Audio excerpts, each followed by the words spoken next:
That's the island where Goldie Roger was born and executed. The king of the pirates has met his fate. This place is known as the city of the beginning and the end.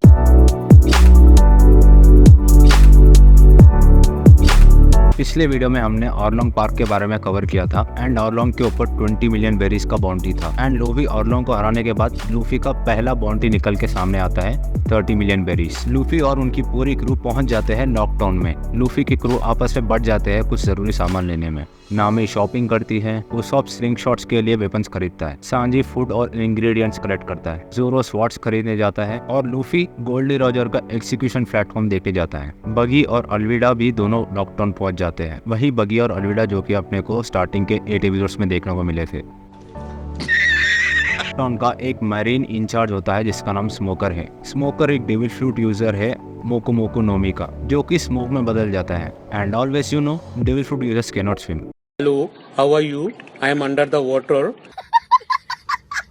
Smoker को पता चलता है कि Luffy, बगी और अल्विडा इसी island पर है और स्मोकर सतर्क हो जाता है। बगी और अल्विडा दोनों रिवेंज लेने आए थे लूफी से। फाइनली बगी लूफी को पकड़ लेता है और एग्जीक्यूशन प्लेटफॉर्म पर उसे एग्जीक्यूट कर रहा होता है एंड स्मोकर दूर से देख रहा होता है और कहता है कि आपस में लड़ने दो, उसके बाद पकड़ेंगे। लेकिन अचानक से क्लाइमेट चेंज होने लगता है।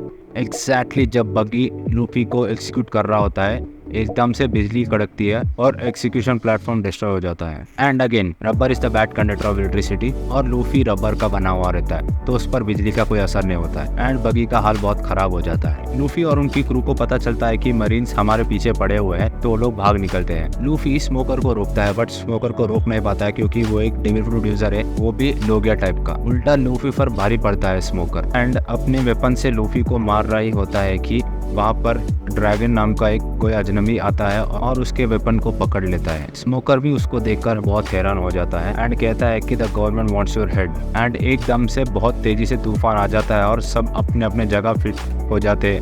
लूफी शिप पर पहुंच जाता है और जितने भी कैनन्स होते हैं सब डिस्ट्रॉय हो जाते हैं। स्मोकर एकदम से याद करता है कि लूफी ने एग्जीक्यूशन के टाइम पे बोला था कि वो किंग ऑफ द पायरेट्स बनेगा। स्मोकर लूफी में गोल्डी रॉजर को देखता है एंड ड्रैगन भी बोलता है कि if that's your decision then go. And smoker पूछता है कि उसने लूफी की मदद क्यों की। यही सवाल मेरे दिमाग में भी क्लिक हुआ था कि उसने हेल्प क्यों किया था। एंड स्मोकर भी ठान लेता है कि वो लूफी को पकड़ के रहेगा एंड ग्रैंड लैंड की ओर निकल पड़ता है। लूफी के क्रू मेंबर्स अपने ड्रीम को शेयर करते हैं। Usopp to become the brave warrior of the sea, Sanji to find the all blue, Nami creating the complete map of the world, Zoro to become the greatest swordsman in the world, and Luffy the king of the pirate। इस island पर मुझे 2 points के जवाब नहीं मिले थे कि अचानक से क्लाइमेट कैसे चेंज हुआ एंड दूसरी बात ड्रैगन कौन है और क्यों गवर्नमेंट इसको मरते हुए देखना चाहती है एंड क्यों ड्रैगन ने लूफी को बचाया।